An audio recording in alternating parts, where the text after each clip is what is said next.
Well, hello there. Did you want to know every single detail about the macOS versions prior to macOS 10? You don't? Well, I'm gonna tell you anyway. The story starts all the way back in 1984. Classic macOS, as it is called now, is a series of operating systems released by Apple from 1984 to 2001. At the time, it wasn't known as Classic macOS, but rather just System Software, starting with System 1 through to OS 9. System 1 was loosely based on the Lisa OS, which was the OS used for the Apple Lisa, a discontinued workstation made previous to the Macintosh 1. System 1 released on January 24, 1984.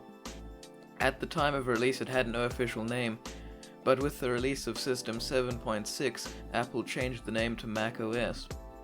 The change was because of the macOS 7 clone program, which allowed manufacturers to buy a license to run macOS 7 on non-Apple systems.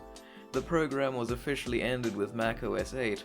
It was ended by Steve Jobs because he couldn't renegotiate licensing terms to be more favorable to Apple after, in his own words, being told to pound sand, along with other factors causing him to terminate the program entirely. The last release of macOS Classic was macOS 9, before its replacement by macOS 10. As a clarification, macOS Classic is a retroactive term, as before macOS 7.6 it was called System Software. The Classic was added later to add a distinction between modern macOS and Classic macOS. Jeff Raskin started the Macintosh project in late 1978. He envisioned a low-cost, easy-to-use computer for the average consumer. In September of 1979, Raskin began looking for an engineer to put together a prototype. To find one, he spoke with Bill Atkinson, who was a member of the Apple Lisa project. Bill Atkinson directed him to Burrell Smith, who made the first prototype. The concept was different to other computers of the time in the fact that it sought to minimize the user's awareness of the OS. To do this, they needed a GUI, or a graphical user interface.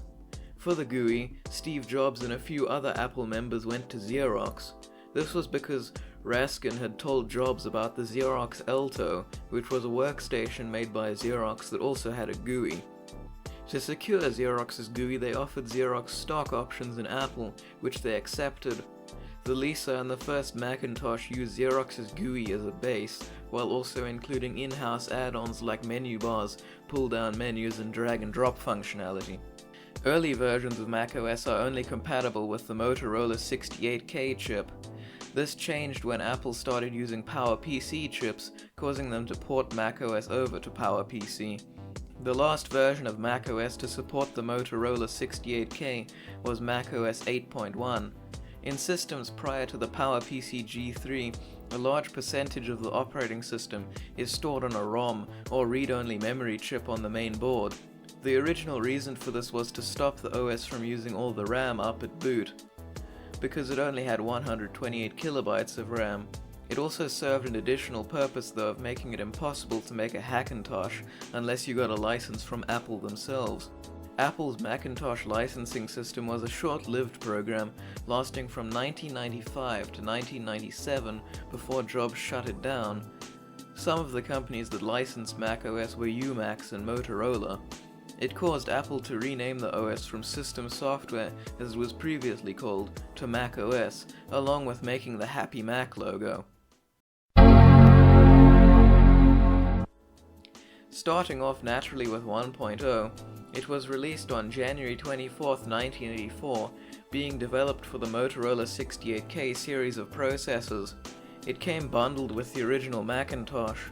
It introduced some pretty revolutionary features for the time, such as a finder system and a menu bar. It also popularized the GUI that Apple used under license from Xerox. Due to the lack of system memory, multitasking was not possible, though you could run multiple desktop accessories. The trash was also emptied after shutting down or after loading an application. It featured a control panel with no text, just using icons to convey what the various settings did. This was to emphasize the GUI. That's pretty much all there is to say about 1.0 and the minor update that 1.1 was. Nothing too big came with 2.0, with one of the additions being Apple Talk, which added basic networking. It also added support for Apple's laser printer, the Laser Writer, A few things came with the release of 2.1, notably Finder 5.0, which added support for HFS, or the hierarchical file system, not to be confused with IBM's file system of the same name. Support for HFS was added specifically to support the Hard Disk 20, which was a hard disk released by Apple that could store 512 kilobytes of data.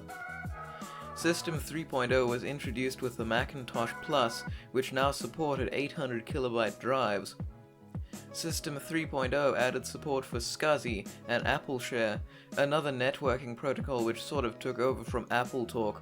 It also added the revolutionary feature of trash can bulging when you put stuff in it.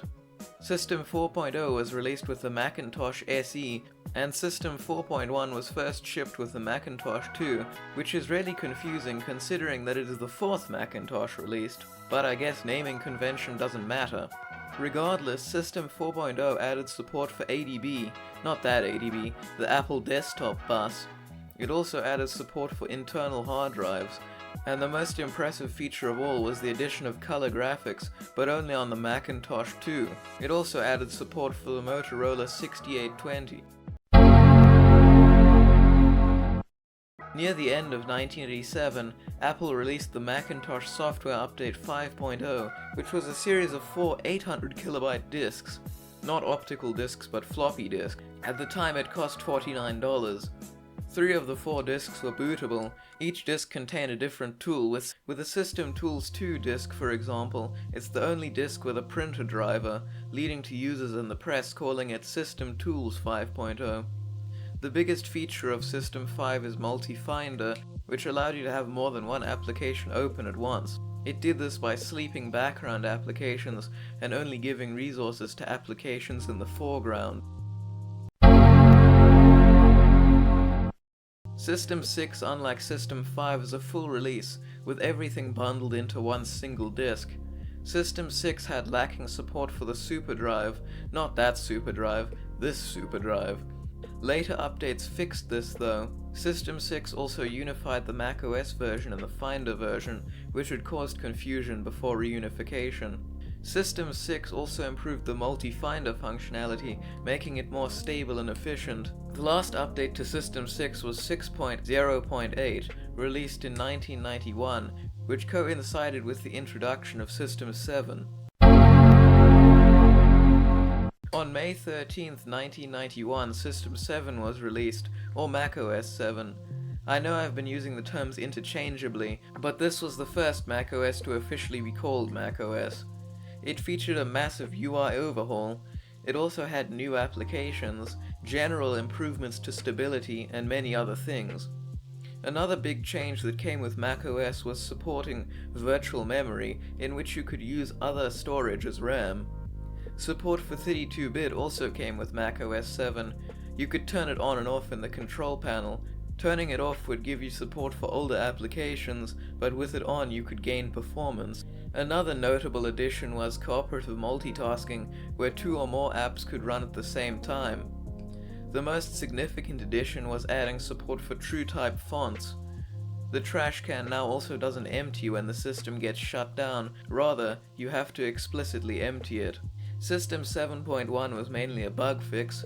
System 7.5 added many new features, but it also added instability on PowerPC chips, as it couldn't handle PowerPC error codes properly, with no issues on the Motorola 68K chips. System 7.6 addressed the stability issues on PowerPC chips. 7.6 was also the first to not be called System software, but rather just macOS. macOS 7.6 also completely dropped support for the Motorola 68K. macOS 8 was released on July 26, 1997. The release coincided with Steve Jobs becoming CEO again.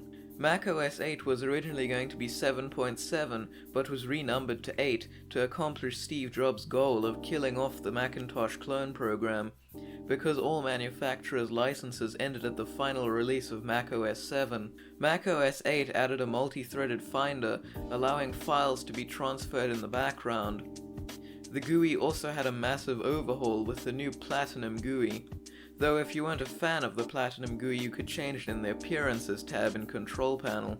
macOS 8.1 introduced an updated version of the hierarchical file structure called HFS Plus, which was used all the way up until macOS High Sierra. 8.5 replaced a lot of the Motorola 68K code with native PowerPC code, which added stability and a better appearance to macOS 8.5. macOS 9 was the last ever release of classic macOS. It was quite an improvement on macOS 8. Interestingly, early dev releases of macOS 9 were numbered 8.7. Networking was majorly overhauled with macOS 9. It also added the ability to add more than one user to the system. Memory management was also improved, as well as AppleScript being updated to allow TCP/IP networking. This allowed the first implementation of over-the-air updates. Later versions of macOS 9 added on-the-fly encryption for File Vault. It also added transitional technologies for when macOS 10.1 released. Some of the transitional technologies included new APIs for the file system and the Carbon API, which allowed you to manage system resources. When macOS 10.1 released, it included a classic mode which allowed you to use the macOS 9 environment if you wanted to. Well, there you have it, the complete history of classic macOS. Consider subscribing, smash that like button, tell me in the comments how terrible this video was, and have a great day.